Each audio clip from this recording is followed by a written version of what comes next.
Assalamualaikum warahmatullahi wabarakatuh. Perkenalkan, nama saya Erna Damayanti dari Prodi S1 Kebidanan. Video kali ini saya akan melakukan konseling dengan pasien yang mengalami masalah kesehatan mental yang terjadi pada Ibu Nifas. Yuk cek videonya. Assalamualaikum. Waalaikumsalam. Silakan masuk. Silakan duduk, Bu. Dengan Ibu siapa? Ada yang bisa saya bantu? Bu Aro. Ada apa, Bu? Ini Bu Bidan, saya habis ngelahirin udah 5 hari di rumah sakit secara sesar sudah beberapa hari ini. Dan orang di rumah ngerasa bahwa saya ada yang beda setelah ngelahirin. Bedanya kayak gimana ya, Bu? Jadi menurut keluarga saya kayak orang stres, tiba-tiba nangis, marah-marah, ketakutan. Walaupun bayi saya udah tidur, saya tetap nggak bisa tidur, suka lupa matiin kompor gitu, jadi kurang nafsu makan gitulah.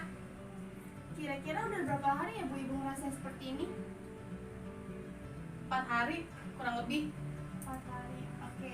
Dari tanda-tanda yang Ibu alami, saya lihat itu merupakan suatu gejala dari sindrom baby blues. Nah, sindrom baby blues itu tuh kayak kalau orang sekarang bilang itu gangguan perasaan hati, dan zaman sekarang anak-anak zaman sekarang bilang itu seperti gangguan mood gitu loh, Bu.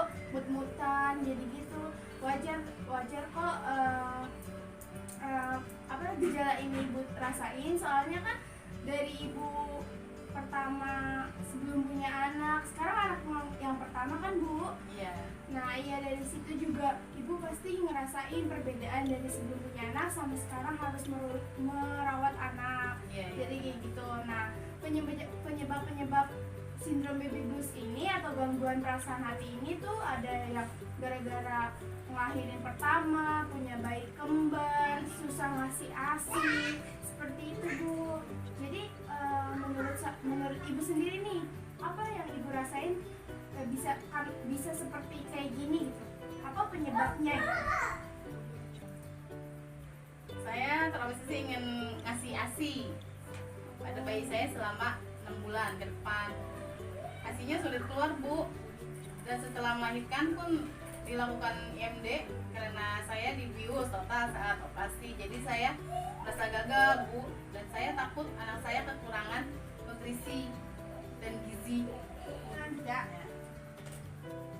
Ibu jangan khawatir, Bu, walaupun Ibu tidak melakukan IMD pada bayi Ibu, kan kita bisa gunakan cara lain untuk memenuhi nutrisi dan gizi anak Ibu. Terus apakah keluarga Ibu mengetahui kalau Ibu tuh terobsesi pengen harus wajib melakukan ASI eksklusif? Kalau keluarga saya nggak tahu, Bu, termasuk suami saya. Saya baca dari internet sebelum ngelahirin, 2 jam sebelum ngelahirin.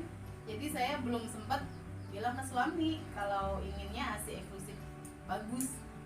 Oh, ya iya, itu berarti dari salah satu penyebab itu, Bu. Jadi Ibu tuh hanya memikirkan hal-hal yang wajib nih ASI eksklusif, gimana pun caranya nih ASI eksklusif. Nah, tapi kan Ibu nggak memikirkan cara lain. Misalnya nggak bisa dapat IMD, kita gunain cara lain untuk memenuhi nutrisi bayi tersebut. Nah, kayak gitu, Bu. Jadi tuh gara-gara Ibu terlalu fokus memikirkan ke situ, jadi tuh timbul gejala-gejala baby blues syndrome, Bu. Ya, terus ada nggak, Bu, obat yang bisa ngilangin baby blues syndrome? Baby blues syndrome ini tingkatnya masih rendah, Bu, jadi belum ada obatnya. Tapi tidak perlu pakai obat. Kita perlu aja konsultasikan kepada tenaga kesehatan untuk seperti saya ini. Iya. Terus juga minta bantuan sama orang-orang rumah, seperti pekerjaan rumah semua tuh jangan dilakukan sendiri. Iya. Minta bantuan keluarga seperti orang tua Ibu, misalnya siapa yang masak, siapa yang nyuci, kayak gitu. Ibu fokus Bagi aja. waktu. Iya, Ibu fokus aja untuk menjaga diri Ibu dan menjaga si bayinya dulu, karena kan Ibu masih rahimnya belum kembali normal lagi. Yeah. Seperti itu, Bu.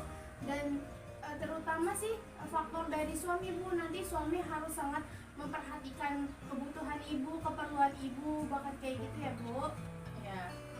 Terima kasih banyak, Bu, atas dan informasinya. Saya pamit ya Bu, sekali lagi terima kasih.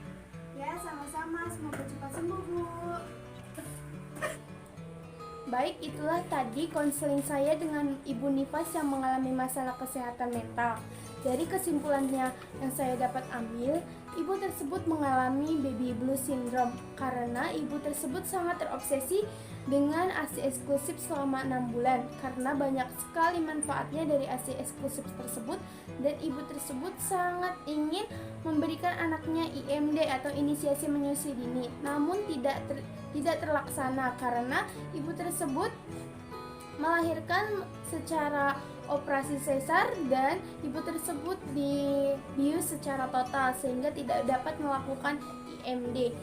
Dari gejala-gejala tersebut, ibu tersebut tidak perlu mendapatkan obat medis atau obat yang dapat menghilangi baby blues syndrome, hanya perlu untuk bantuan dari keluarga, terutama dari suami. Suami sangat berperan penting untuk menjaga atau melindungi ibu tersebut dalam proses masa nifasnya, karena suamilah yang sangat dekat dengan ibu tersebut atau ibu melahirkan. Terima kasih, kesimpulan dari saya segitu aja.